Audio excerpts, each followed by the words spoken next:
I used the hair.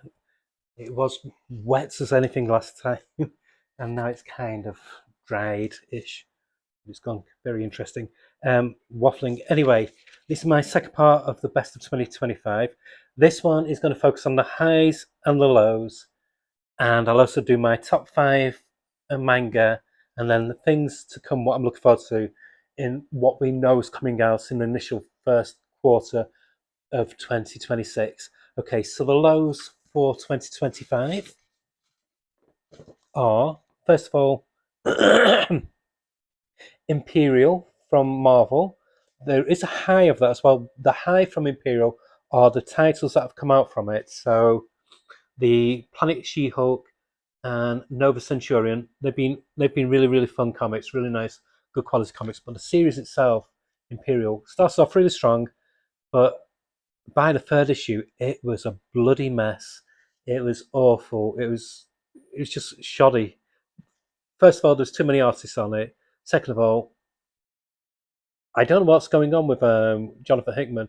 I know he's viewed as the savior of Marvel, but he's definitely just coming across as a gun for hire now, where you say do this concept and he does it, and it starts off really strong, but then you can tell he's bored of it by about halfway through, and so it's really really disappointing. And I bought everyone, and they weren't cheap, and I'm really annoyed at myself.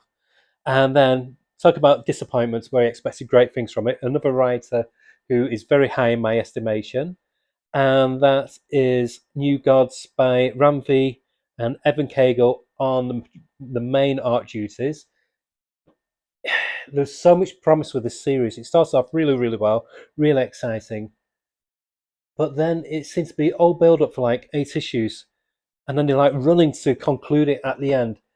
It was messy, it was flabby, it was dull, and some of the art choices didn't mesh with the art of Evan Cagle, so you kind of like got whiplash with the art. So yeah, there's so much more that could have been done with New Gods. What I think they missed out on, and then the biggest disappointment in comics I think for this year, and just how not to do a comic strip, is Hush 2, the swan song of the original ongoing Batman series by Jeff Loeb and Jim Lee. It's not even finished yet, and already the new series of Batman is out already. I think the final issue's out in late March, which is crazy. To say it's been delayed, the art is very subpar for a Jim Lee comic. And to be honest, I think Jim Lee now has not got it anymore for interior strips. I think he's a fantastic cover artist, but I think he just doesn't know how to do interior artwork the same as he used to. When you've got artists like Dan Mora, um, Javier Hernandez, and other people who just like running rings about, like they're like elevating what Jim Lee laid the groundwork for, and just saying this is what you can do with it. This is how you can make it even more exciting. Yeah, there's just something very stagnant about Hush 2. The comic does not make sense. I don't know what Jeff Loeb's on because it's definitely not the same Jeff Loeb who wrote the Long Halloween spin-off. But yeah, very very big disappointment. And another one that left me disappointed and scratching my head a bit was Amazing Spider-Man, the relaunch with um oh my god,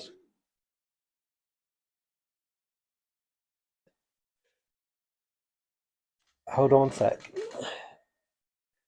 Joe Kelly, there we go. Just had a huge brain fart there.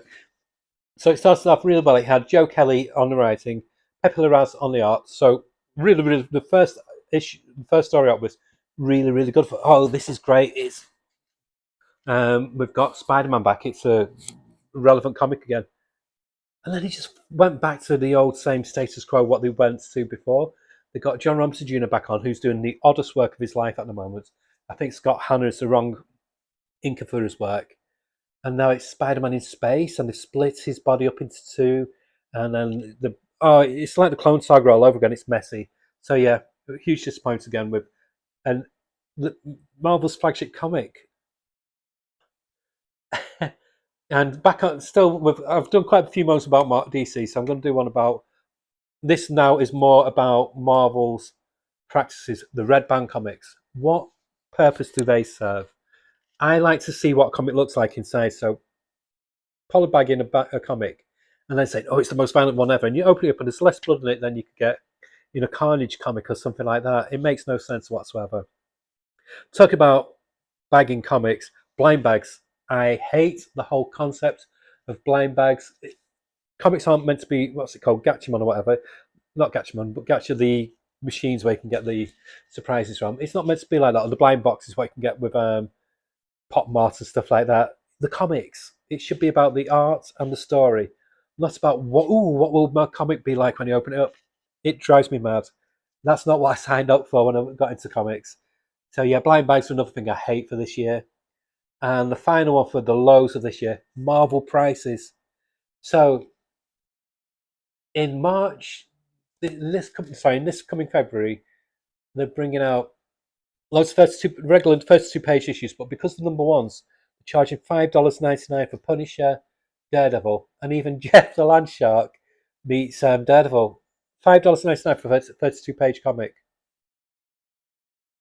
Anyway, enough about that. Now, let's look at who the best publishers were for 2025. For me, out of the gate, just for sheer consistency, DC. To say how they were, say, in 2022, where they were just basically just churning out Batman comics and that was it. Everything else was just like falling apart. They had no real good back catalogue of graphic novels or anything like that. Now they're doing DC Finest, they're doing the compacts, they're doing reams of stuff collection wise, but they've also done the Absolute line, which is off the charts for sales, literally. I think Absolute Batman #1 is now on its 10th printing, which is crazy.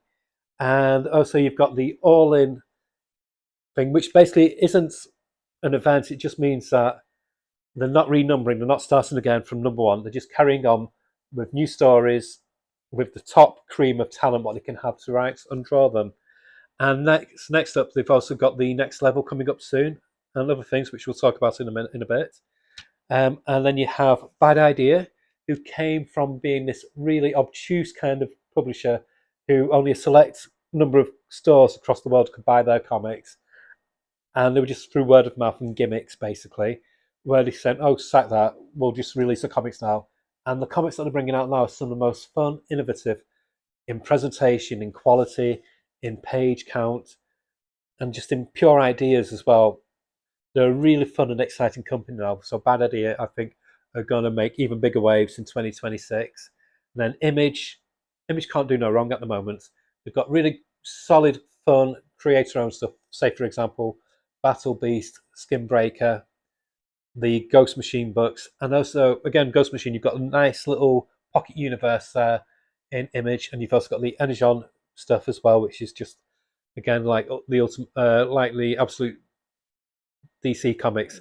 They're just flying off the charts with Transformers, etc. And then on the UK side, you've got Rebellion, who are doing fantastic, phenomenal work with Judge Dredd. But I like how they're also curating the back catalogue of classic British comics, and I like how they brought back Battle Action as well. And then finally, who knew Conan could be cool in 2025?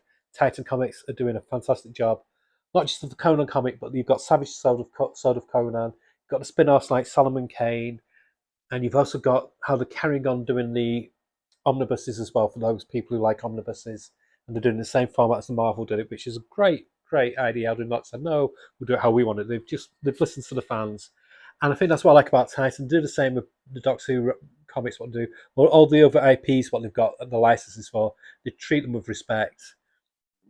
What I'm looking forward to come in the first part of 2026, and this will be surprising. There's going to be 3 Marvel mentions here. Marvel's slowly come back with a few titles strong in this in the latter end of 2025. So, like I said, I've been singing the praises of Nova, Planet She-Hulk, Captain America's making waves. So I'm going to collect that in trade paperback. Mortal 4, and also Infernal Hulk, which is amazing at the moment. But in 2026, hopefully, if they carry on like this, and if they get the prices sorted out, they'll become a company to be reckoned with again.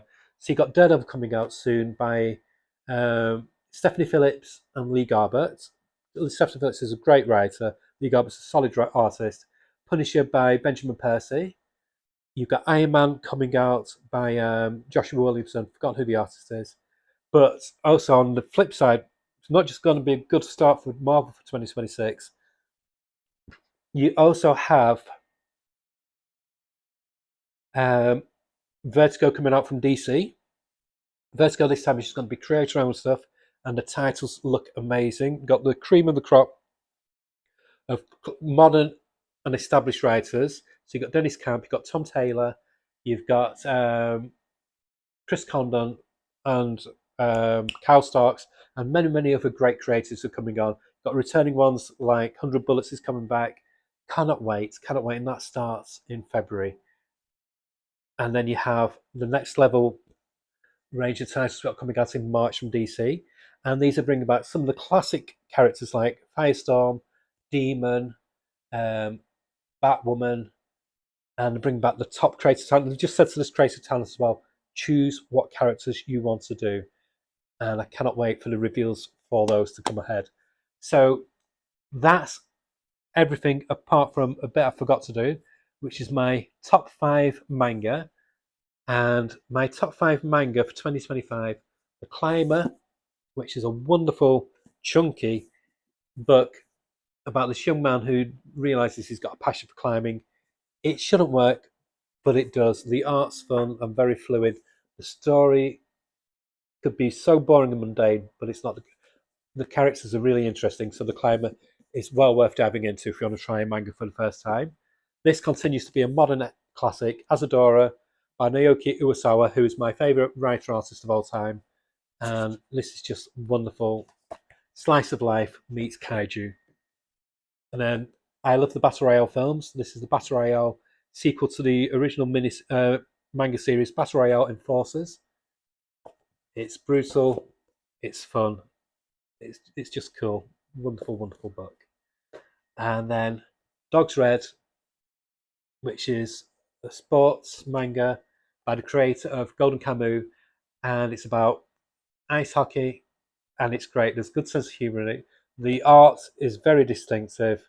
There's a good, all the characters are fully fleshed out, and yeah, it's just great. I'm not supposed to. Oh, I mean, but I'm loving this book.